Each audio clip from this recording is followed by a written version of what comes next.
Before you work on your own, let's take a look at 3 examples to see how we can classify direct or inverse variation. So let's start with the first one. 3xy equals to 1. So we want to rewrite this equation as y equals to something, because if y equals to something like a over x, well, a is a constant of variation, then that will be inverse variation. So if we can rewrite this equation as y equals to a times a, then we can see it is a direct variation. Okay, so let's take a look at this one. From 3xy equals to 1, we can solve for y. So how do we represent y? Y equals to 1 over 3x, right? Well, this can be written as 1 over 3 times 1 over x.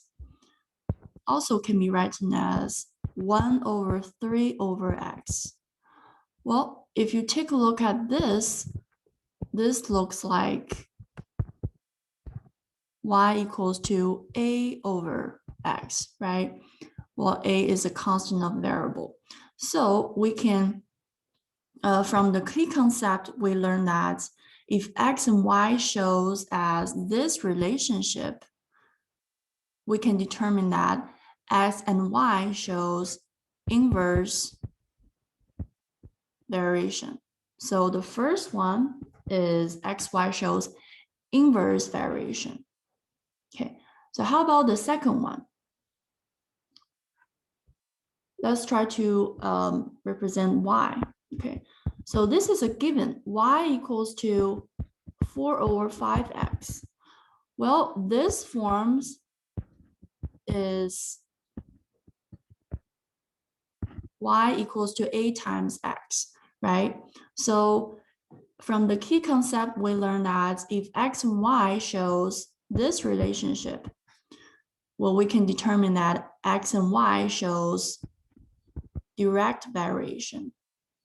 So in the second one, x and y show direct variation. Okay, how about the third one? Well, y equals to x plus 11.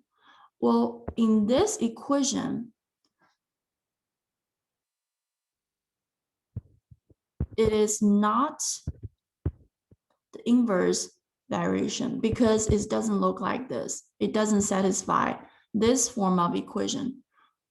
And it also doesn't match the direct variation because it doesn't match this equation. So it's neither